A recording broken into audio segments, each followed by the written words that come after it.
Picture this. You are on vacation and you're starving and you're trying to decide what to eat. And you're standing outside two Italian restaurants and you've looked at both menus and they both look good. And you're just trying to decide which one to choose. So a woman walks out of the first one. And so you ask her, how was it? And she pauses. It was okay. I mean, I liked it. I'm not really a food expert and I've only been here once, so I don't know. But the pasta was pretty good. You could try it. So you look back at the menu and you're still undecided. And a few seconds later, a man walks out of the second restaurant and you ask him the same question. And he looks you dead in the eyes and says, go inside, order the short rib pasta. It's one of the best things on the street. Now, which restaurant are you choosing? The second restaurant, obviously, but why? It's because he sounded like he believed what he was saying, and that belief was convincing. The first woman might have actually had better food.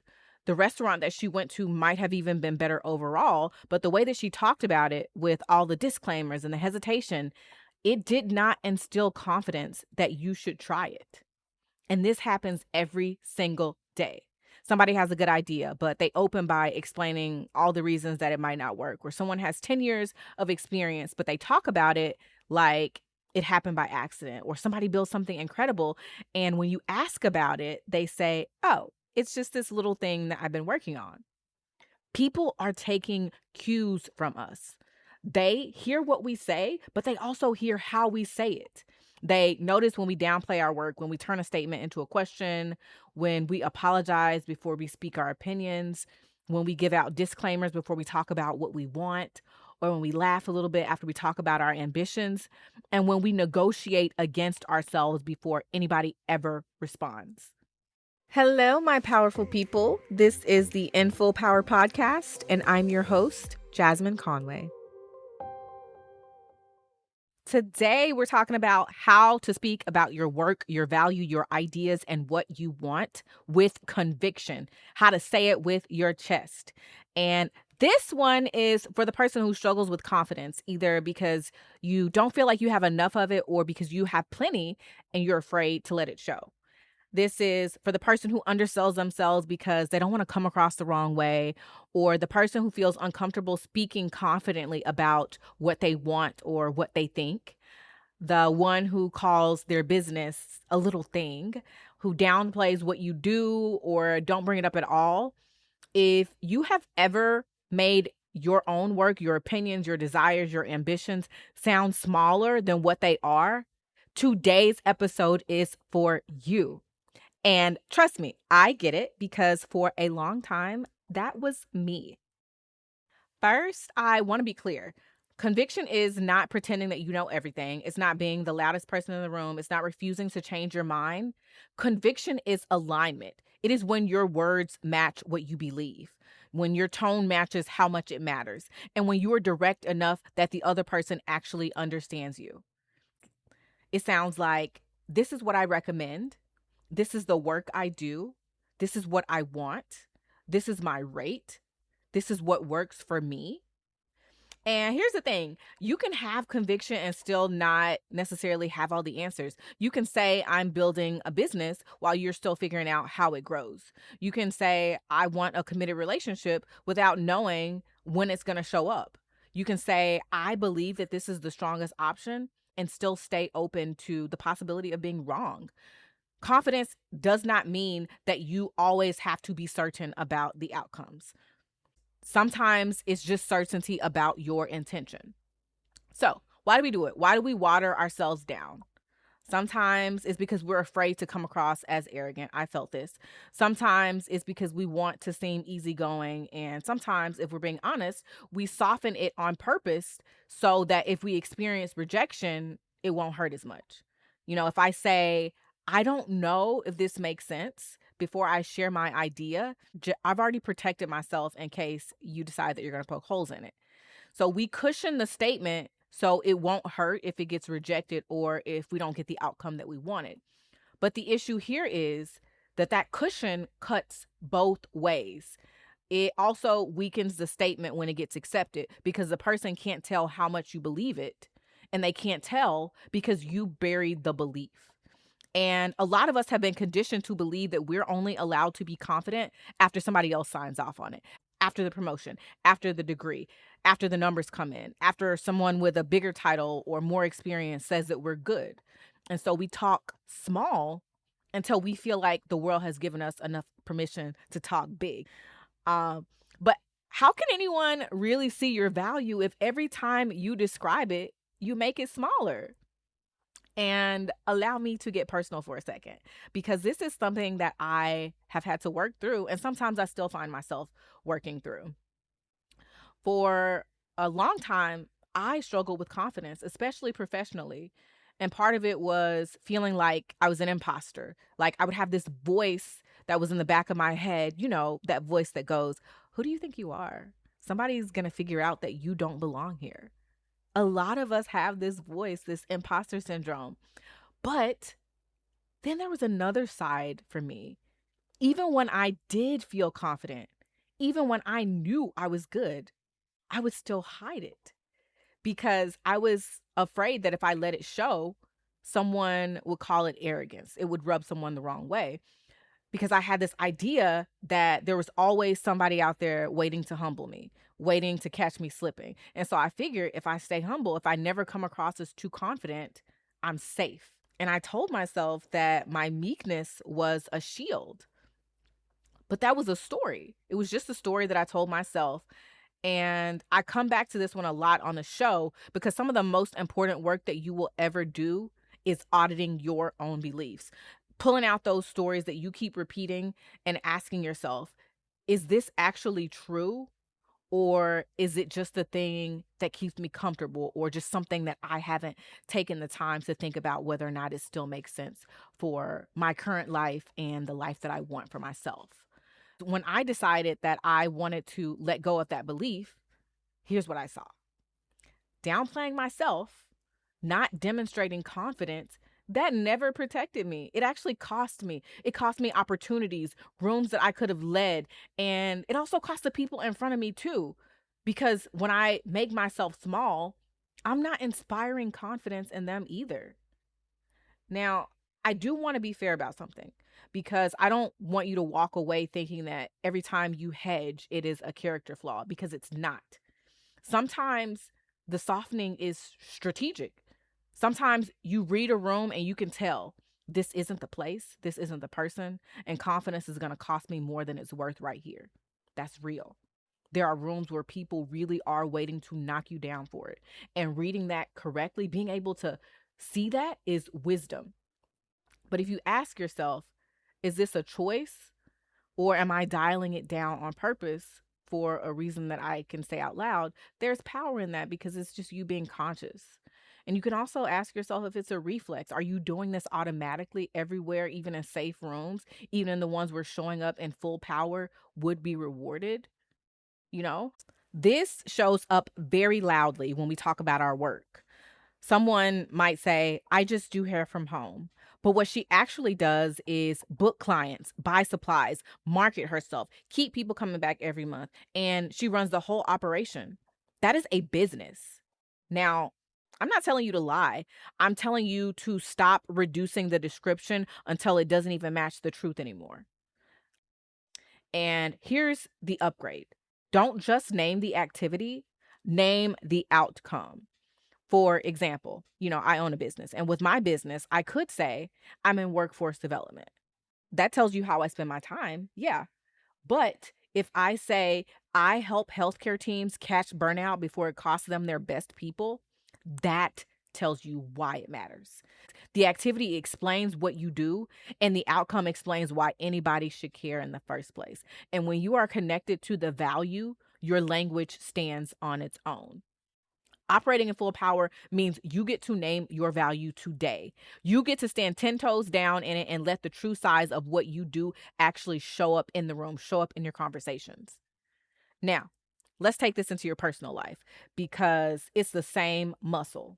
People will weaken what they want before they even say it. They'll say things like, "I know this might sound demanding, but I'd like more consistency." Or, "I don't want to seem needy, but better communication would be nice."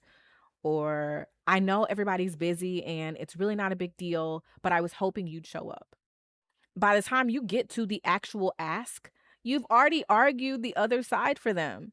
That's our first woman at the restaurant all over again. She liked the pasta, but she talked you out of it before you even walked in. When you pad what you want like that, you are giving the other person cues about how seriously to take you, and you're building a case against yourself. Stop doing that. Stop it, stop it, stop it.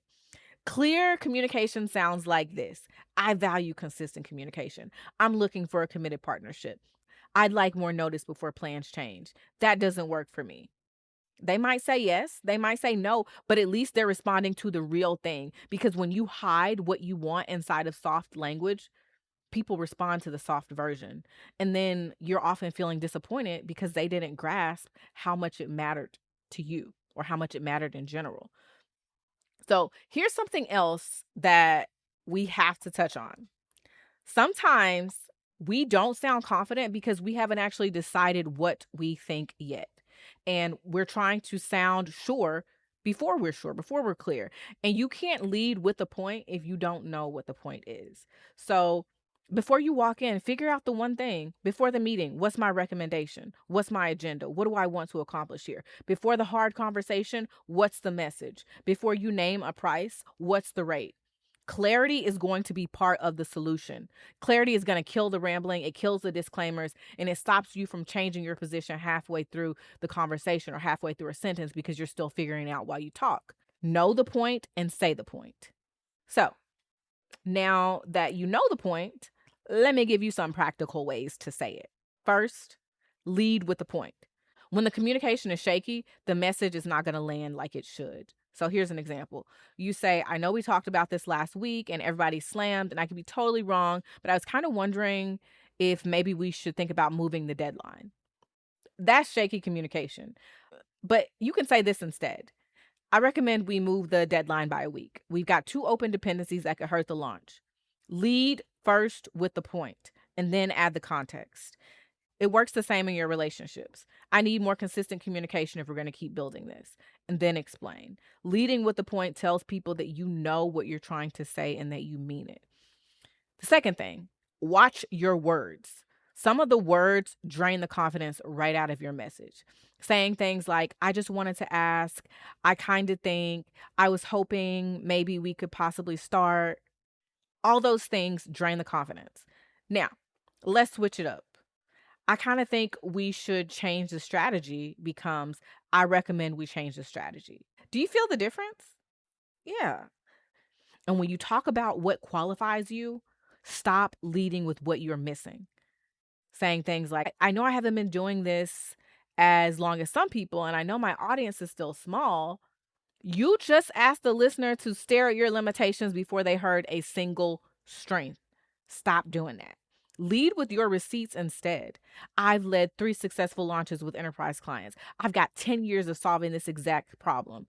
And those receipts are going to come from building something, from volunteering, from running a household, from getting the same results over and over.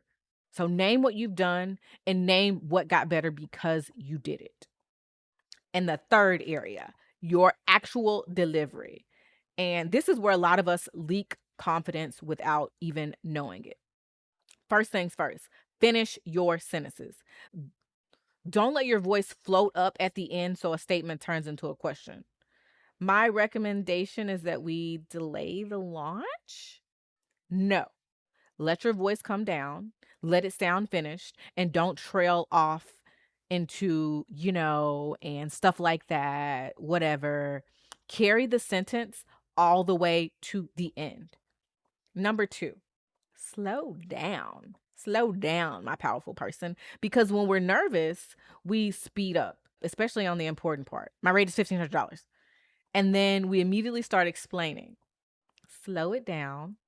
My rate is $1,500. Pause. The pause is part of the sentence.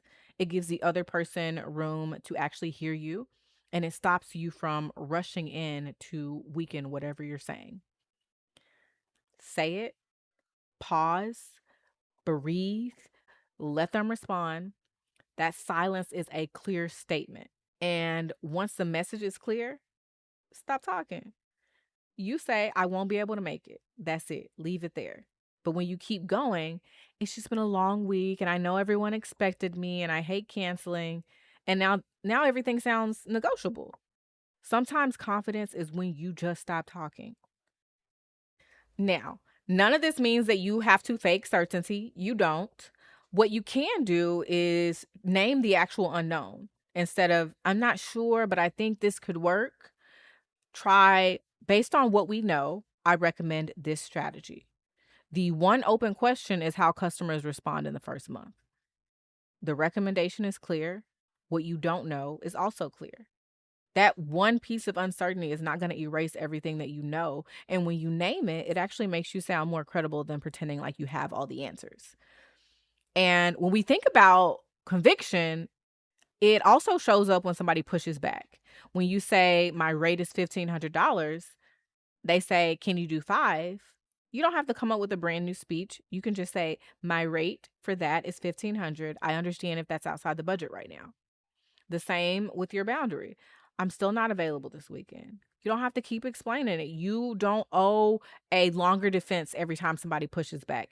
You just repeat yourself calmly, and it's sometimes even more stronger than explaining more. All right, here's your power practice for the week because you know I love to leave you with a power practice, okay? So here's your work. Sometimes a sentence feels awkward only because you've never actually heard yourself say it out loud. You know you own a business, but saying I'm a business owner, it feels strange, you know? You know your work is worth it, but saying the rate makes your heart rate speed up a little bit. So say it out loud by yourself when no one's listening. I'm a speaker and a facilitator. I own a custom baking business. My rate for a 60-minute session is $1,500. I'm looking for a committed partnership. That doesn't work for me. I'm proud of what I built. Say it until it stops feeling like a performance and starts sounding like a fact. The first time it might feel weird, but by the 20th, the words sound like they belong to you because they do. So, before I let you go, I want to leave you with a little bit more honesty. Conviction is not control. It's not going to force anybody to agree with you. They can still turn down your rate. They can still pass on your idea. They can still decide that your boundary doesn't work for them. And I know that's the scary part. But here's the trade-off. A softer, smaller version of you may get less rejection, yes, but it also gets less real recognition. When you say it plain, some people will see your value and some people won't. Some are going to align with what you want and some won't. Either way, you're going to get the truth, and that truth is useful. A watered down version of you is not going to get that. So, back to those 2 restaurants one last time. That first woman might have had the better pasta, but her words gave you no reason to believe that. And that second guy, he just said, go inside, order the short rib, and you could see yourself ordering it. That is conviction because people are taking cues from us all day long. Your work deserves an accurate description. Your ideas, they deserve clean delivery. What you want deserves honest, unapologetic words. You have spent too long making yourself easy to overlook, and the world cannot rise to meet a version of you it never gets to see. Your words, they're not going to guarantee the outcome, but they can make sure that when people finally respond, they are responding to the real full weight of what you mean. So when you know the pasta is good, say it like you know it's good. Tell them to go inside and order the short rib. Say what you know, say what you bring, say what you want, and say it with your chest. Stay powerful. If this resonated with you, share it with another powerful person who needs to hear it. I'm Jasmine Conway. This is the Info Power Podcast. I'll talk to you next time.